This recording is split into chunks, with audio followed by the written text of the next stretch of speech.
Ahora esa primera frase, hollaréis a los malos, a primera vista, si no lo vemos en su contexto, parece como mal, ¿no? De que nosotros vamos a matar a los malos y brincar sobre sus cadáveres. Y es como que, uy. Pero yo pensé que la venganza era de Jehová. ¿Por qué lo describe así? Y aunque algunos lo enseñan así, creo que tenemos que prestar atención al contexto de que Dios es quien los mata en el versículo 1. En el versículo 1 ya son ceniza. Dios los ha exterminado. Entonces cuando dice, hollaréis a los malos, los cuales serán ceniza bajo las plantas de vuestros pies, no está diciendo que nosotros los vamos a quemar o que nosotros los vamos a matar. Simplemente está señalando la distinción, la diferencia, en que nosotros cuando estamos brincando de emoción por recibir a nuestro Señor y Salvador, estaremos brincando sobre ¿qué? Sobre la ceniza de los malos que Dios ha matado. ¿No? ¿Qué diferencia? Hoy en día el malo prospera y el justo sufre, pero habrá un día, Dios dice, habrá un día, el día que yo actúo, cuando la diferencia entre el justo y el malo será enorme. Enorme. Todos los justos en ese día van a prosperar. Todos los justos en ese día van a estar brincando de emoción. Y todos los malos van a estar quemando. ¿Esperas ese día con ansias? ¿Estás listo para ese día? La realidad de la venida de Cristo, la realidad del gozo futuro del creyente nos insta a estar preparados, ¿no? Debemos vivir en santidad porque el sol de justicia viene a establecer su reino de justicia. ¿Cómo vamos a decir de que queremos entrar en ese reino de justicia si no amamos la justicia, si no estamos andando en justicia? La forma en que nosotros nos preparamos para la venida del sol de justicia es andar en justicia, es vivir en justicia, es hacer justicia. Y esa necesidad de arrepentirnos y estar preparados para la venida de Cristo es el tercer y último punto.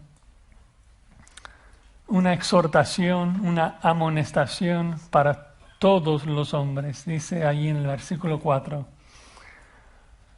Acordaos de la ley de Moisés, mi siervo, al cual encargué en Horeb ordenanzas y leyes para todo Israel. O sea, ya que Dios va a juzgar a los malos y prosperar a los justos, pues hay que vivir diferentes. Hay que vivir en santidad. Hay que acordar la ley de Moisés. Hay que no olvidar la palabra de Dios. Debemos arrepentirnos, debemos obedecer la ley de Dios, ¿no? Acordar la ley no simplemente trata de pensar. Se trata de ponerlo por obra, de obedecer la ley, ¿no? El justo es el que encuentra su delicia en la ley, el que medita en la ley día y noche, como dice el salmista. Somos tan olvidadizos que ni siquiera sabemos la ley de Dios, mucho menos obedecerla. Y tenemos que pensar y meditar en la escritura constantemente. De hecho, se acordarán de que Dios en su bondad, ahí en Números 15, para ayudar a los judíos a recordar la ley, les dio una ley de que debían poner franjas en sus vestidos. Dice en Números 15:37. Y Jehová habló a Moisés diciendo, habla a los hijos de Israel y diles que se hagan franjas en los bordes de sus vestidos por sus generaciones y pongan en cada franja de los bordes un cordón de azul. Y os servirá de franja para que cuando lo veáis os acordéis, la misma palabra que en Malaquías 4, de todos los mandamientos de Jehová, para ponerlos por obra. Y no miréis en pos de vuestro corazón y de vuestros ojos, y en pos de los cuales os prostituyáis, para que os acordéis y hagáis todos mis mandamientos, y seáis santos a vuestro Dios. Yo Jehová vuestro Dios, que os saqué de la tierra de Egipto, para ser vuestro Dios. Yo Jehová vuestro Dios. ¿No? Entonces, el pueblo de Israel debía pensar constantemente, sin faltar, sin cesar, debían pensar y meditar y acordar la ley de Dios. Es decir, que Malaquías está a la luz del juicio de Dios, a la luz de que Dios va a prosperar a los que temen a Dios, pues Malaquías entonces les exhorta, ¿no?, a arrepentirse y obedecer a Dios. Que la forma que ellos podían estar preparados para ese día era arrepentimiento. Dice, acordaos de la ley de Moisés, mi siervo, al cual encargué en Horeb, ordenanzas y leyes. Horeb es el mismo monte de Sinaí, tiene varios nombres. Si me preguntas por qué dice Horeb en vez de Sinaí, bueno, o sea, se usan casi de manera intercambiable en el Antiguo Testamento, pero creo que pensó en Horeb en este caso porque sabe de que va a hablar de Elías. Y en la historia allí en Segundo de Reyes, cuando Elías busca a Dios, usa el nombre Horeb en toda esa sección. Entonces creo que el autor está pensando ya de Elías. Dice allí en el versículo 5, he aquí yo os envío el profeta Elías antes que venga el día de Jehová grande y temible. Elías tiene que venir antes del día de Jehová, antes del juicio. Esa frase, el día de Jehová, a lo mejor si no han estudiado mucho el Antiguo Testamento no saben a qué se refiere. El día de Jehová en el Antiguo Testamento se conoce como la gran tribulación en el Nuevo Testamento. Y sabemos de que las dos frases se refieren al mismo evento por la forma que se describen. Por ejemplo, Jesús cuando describe la gran tribulación en Mateo 24, 21, dice, habrá entonces gran tribulación, cual no la ha habido desde el principio del mundo hasta ahora, ni la habrá. Pero en Joel, cuando describe el día de Jehová, dice, semejante a él no lo hubo jamás, ni después de él lo habrá en años de muchas generaciones. En otras palabras, es un día único de tribulación y de juicio. Entonces tiene que ser el mismo tiempo. De hecho, cuando se describe tanto el Antiguo y Nuevo Testamento, se describe como un día de juicio global, cuando Dios va a exterminar a todos los habitantes de la tierra y va a quemar el sol y todas las estrellas. Sofonías 1, por ejemplo, describe de que Dios va a destruir los elementos del universo en el día de Jehová. Y luego Pedro, cuando él está hablando del día del Señor, lo describe de la misma manera. Es básicamente como si estuviera hablando desde Apocalipsis. Dice Pedro en 2 Pedro 3, versículo 10, el día del Señor vendrá como ladrón en la noche, la misma forma que Jesucristo en Mateo 24 describe la gran tribulación. Dice, en el cual los cielos pasarán con gran estruendo y los elementos ardiendo serán deshechos y la tierra y las obras que en ella hay serán quemadas. Entonces, día de Jehová, gran tribulación, describen el mismo tiempo.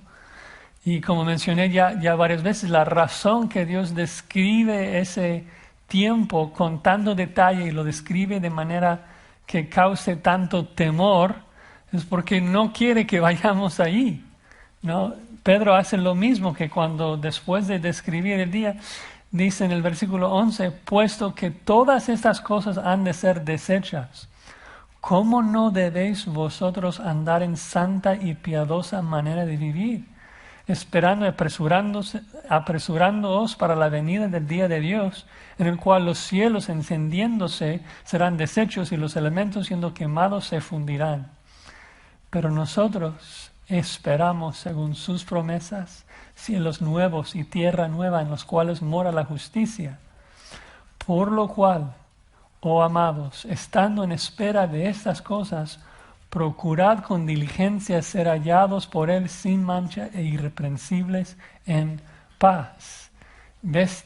Tantas veces Dios, después de describir el infierno, nos da la exhortación, tanto una exhortación para el incrédulo, de que debe arrepentirse y poner su fe y confianza en Cristo, como también para el creyente, de que pensar en el infierno, pensar en los nuevos cielos y la nueva tierra, debe instarnos a ser hallados por Él sin mancha e irreprensibles. Si Cristo viene pronto, si el regreso de Cristo es inminente, esto debe exhortarme todos los días a vivir en santidad, para que Cristo me encuentre lo más puro posible, ¿no?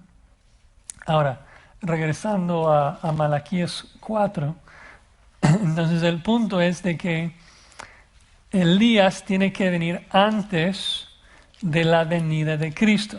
Y esto complica la cosa un poquito porque cuando los profetas del Antiguo Testamento hablan de la venida de Cristo, lo ven casi como una sola venida, que Cristo va a venir y morir por su pueblo, salvar a su pueblo y luego reinar.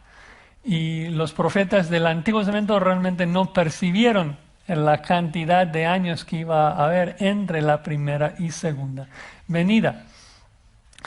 Sabemos de que antes de la primera venida de Cristo, que Juan el Bautista fue un tipo de Elías que preparó el pueblo para la venida de Cristo. Lo sabemos porque Jesús lo dice en varios lugares, por ejemplo en Mateo 11, 14, Jesús dice de Juan de que Él es aquel Elías que había de venir. También en Mateo 17 Jesús dijo, os digo que Elías ya vino y no le conocieron. Y los discípulos comprendieron que les había hablado de Juan el Bautista, ¿no? Entonces, sabemos de que Juan el Bautista juega el rol, cumple la función de preparar el camino de Cristo en su primera venida y cumple en un sentido esa profecía. Pero luego, según el plan soberano y perfecto de Dios, Israel rechazó a su Mesías. Cristo fue crucificado para perdonar a su pueblo y luego la pregunta surge si otro Elías tiene que venir antes de la segunda venida. Y mi respuesta sería sí, por varias razones. Primero porque pienso que cada vez que el rey llega a un lugar tiene que ser precedido por alguien que prepare el camino. Segundo, porque como veremos en el versículo 6, esta profecía de que Elías tiene que venir, en el versículo 6 describe un arrepentimiento grande, una restauración del pueblo de Dios, algo que no pasó con Juan el Bautista en la primera venida. Entonces esa parte no ha sido cumplido todavía. Y por último, porque creo que Jesús alude a la realidad de que aunque Juan fue Elías, Elías todavía va a venir. En el versículo 11 de Mateo 17, Jesús dice, a la verdad, Elías viene primero y restaurará todas las cosas. Juan el Bautista ya está muerto cuando Jesucristo dice eso. Elías viene primero y restaurará todas las cosas. ¿Juan el Bautista restauró todas las cosas? No, Juan el Bautista ya está muerto cuando Jesucristo lo dice. Entonces yo doy por sentado de que habrá otro Elías que viene antes de la segunda venida. Y no quiero especular mucho. Algunos, ya que Moisés y Elías fueron los dos que aparecen en el monte de la transfiguración, piensan que Moisés y Elías serán los dos testigos de Apocalipsis 11. No sé, no lo sabemos porque el texto en Apocalipsis 11 no dice quiénes son. Es posible que Elías de verdad regrese. Me parece tal vez un poco más probable de que los dos testigos sean personajes como Juan el Bautista, que vienen en el espíritu y con el poder de Elías, no necesariamente Elías mismo. Pero el punto es de que esos dos testigos son los que juegan el papel, la función de preparar el camino para la segunda venida. Malaquías en el versículo 5 realmente no habla mucho de la identidad de Elías, pero sí describe mucho su función. La forma que él va a preparar el camino del rey es por medio del arrepentimiento. Y lo describe en el versículo 6. Dice, Él hará volver el corazón de los padres hacia los hijos, el corazón de los hijos hacia los padres. Aunque tal vez la forma en que Malaquías describe lo que Elías va a hacer es un poco difícil de entender. Lo que está describiendo es un arrepentimiento generacional de padres e hijos, de todo el pueblo de Dios que va a volver a Dios. La palabra volver en el Antiguo Testamento es sinónimo a arrepentimiento. Así se usó en Malaquías 3:6. Volveos a mí y yo me volveré a vosotros, ha dicho Jehová de los ejércitos. Entonces, la idea acá es de que la función de este Mesías es hacer volver al pueblo de Dios a su Dios, de que puedan volver, arrepentirse, ¿no? Y eso es realmente lo que vimos de Juan el Bautista también, que su mensaje era arrepentíos porque el rey viene pronto. Entonces, él no es de que fracasó, pero el pueblo no se arrepintió en los días de Juan el Bautista, por eso el Mesías muere. Pero antes de la segunda venida, ese Elías sí va a cumplir con su misión. Porque no dice de que posiblemente va a hacer volver el corazón de los padres hacia los hijos, sino que lo va a hacer. Lo va a hacer.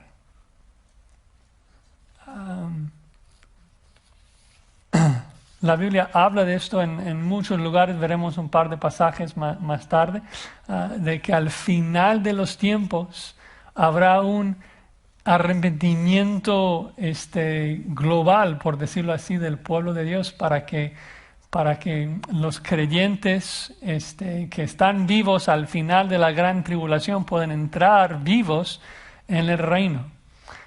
Pastor MacArthur, comentando sobre el versículo 6, dice, aquí se anticipa un arrepentimiento generalizado en la sociedad humana, ¿no? Volviendo a la palabra volver, para recordarles por qué volver y arrepentirse básicamente son sinónimos, y es porque lo que significa arrepentimiento es dar un retorno, ¿no? Es estar en pecado y abandonar ese pecado y obedecer a Dios. Y esto es la acción de volver, de dar una vuelta, ¿no? Y es una vuelta completa. Cuando la Biblia describe un arrepentimiento, no es solamente dejar de hacer algo malo, es dejar de hacer algo malo y hacer algo bueno. Pablo, por ejemplo, en Efesios 4, cuando describe lo que, por ejemplo, un ladrón debe hacer, el ladrón debe dejar de hurtar, eso es bien, o sea, dejar de pecar, pero luego, ¿qué le dice? Que debe trabajar para que tenga que compartir con los que padecen necesidad. Entonces, el ladrón ya no es ladrón cuando deja de hurtar y comienza a trabajar para ahora dar a los necesitados. Eso es arrepentimiento, eso es volver. dar una vuelta y hacer lo opuesto. No solamente dejar de hacer algo malo, es hacer lo opuesto, es hacer algo bueno, ¿no? Lo otro, ya leímos allí en Mateo 17:11, cuando Jesucristo dice, Elías viene primero y restaurará todas las cosas. Esto me hace entender de que la forma en que Jesús interpretaba Malaquías 4:6 era una restauración de todas las cosas. O sea, Jesucristo entendió de que hacer volver el corazón de los padres hacia los hijos describía una restauración, un arrepentimiento generacional del pueblo de Dios en los últimos tiempos. Entonces, lo que entiendo entonces de la escatología es de que durante la gran tribulación, cuando los dos testigos comienzan a testificar y a evangelizar, de que la gran tribulación va a purificar el pueblo de Dios y el pueblo de Dios, los escogidos, van a creer en su Mesías y ser salvos. Ahora, por último, la última frase, la razón de por qué es necesario que Elías trabaje en ese arrepentimiento, dice, no sea que yo venga y hiera la tierra con maldición. Básicamente el punto es de que si no fuese por Elías y el arrepentimiento que él provoca en el pueblo de Dios, Dios habría que destruir a todo por completo, ¿no? La palabra maldición ahí describe algo que está apartado para una destrucción completa, ¿no? Y el punto es de que si no fuese por el remanente, Dios destruiría a todo por completo, no dejaría nada. Y esa cronología es consistente con todo el resto de la Biblia, de que primero viene el día de Jehová, primero viene la gran tribulación, que cumple con la función de purificar el pueblo de Dios, y luego Cristo viene para establecer su reino de justicia. Y la pregunta es si estamos preparados para esto, si estamos listos para esto, ¿no? Que Cristo viene pronto. A lo mejor te estás preguntando dentro de ti mismo, ¿cómo sabemos? ¿Cómo sé si estoy listo para ese día? Es fácil decir, sí, yo estoy listo para que Cristo regrese, pero ¿cómo lo puedo saber con seguridad? Yo creo que el mismo texto nos diría, porque temes a Dios, ¿no? Y huyes del mal, porque estás arrepentido y buscas vivir en obediencia a Cristo, ¿no? Porque confías en Cristo, tu sol de justicia y la salvación que Él te trae. La verdad es que Malaquías solamente conoce dos tipos de personas, dos categorías de personas: los malos y los justos. No existe una tercera categoría de medio malos o medio justos. Hay justos y hay malos. ¿Cómo podemos estar seguros de que somos justos? En particular, a la luz de la realidad de que somos pecadores. Pecamos, desobedecemos. No hay un solo justo, Pablo dice en Romanos 3. No hay justo ni aún uno. Y es el mismo Pablo que nos explica cómo podemos estar seguros de que somos justos. Cuando describe el Evangelio en 2 Corintios 5:21, diciendo, al que no conoció pecado, por nosotros lo hizo pecado, para que nosotros fuésemos hechos justicia de Dios en él. Todos nosotros somos pecadores. Lo sabemos porque cuando dice al que no conoció pecado, describe una sola persona y ni siquiera tiene que nombrarlo, porque todos entendemos que el único que no ha pecado es Cristo, el inocente. Pero dice que Dios cargó sobre Cristo el pecado de nosotros y Cristo murió, fue crucificado para pagar nuestra deuda. Y lo hizo para que nosotros pudiéramos recibir su justicia. Todo nuestro pecado transferido a Él y ahora toda su justicia es nuestra. Sí somos pecadores, pero la Biblia nos llama justos. ¿Por qué? Porque en la corte divina ya no tenemos pecado. Porque Cristo murió por todo nuestro pecado. Si crees esto, que Dios levantó a Cristo de los muertos y confiesas a Cristo como el Señor de tu vida, la Biblia te llama justo. Y la Biblia describe tu futuro. El futuro en que un día vas a ver el sol de justicia brillando sanidad sobre tu vida, prosperando tu vida, tratándote muy diferente a la forma que trata a los malos. Hermano, nuestro mundo es tan roto por el pecado, tanta muerte, tanto daño. Como hijos de Dios debemos anhelar y ansiosamente esperar la venida de nuestro Rey, el día que Cristo viene y arregla todo. ¿No? Solo tenemos que estar preparados, estar seguros. No solamente que somos declarados justos, sino estar listos en el día a día, ¿no? De procurar vivir en santidad, de procurar no manchar nuestras vidas. O sea, ¿quién quiere estar en pecado cuando Cristo regresa? Eso sería terrible. Y el hecho de pensar en que cuando Cristo regresa va a quemar a los malos y va a bendecir a los justos, debe motivarnos tanto a vivir en santidad. Debe animarnos tanto a estar preparados, abundando en las buenas obras que Él preparó de antemano para que anduviésemos en ellas, con corazones listos para recibirlo. Me imagino que todos nosotros hemos tenido la experiencia de que estamos pecando y es como que, la idea viene a la mente, que no regrese Cristo en este momento. Que esto nunca pase a ninguno de nosotros. Siempre debemos estar listos, siempre andando en santidad, ansiosamente esperando el día que vamos a ver el sol de nuestra justicia.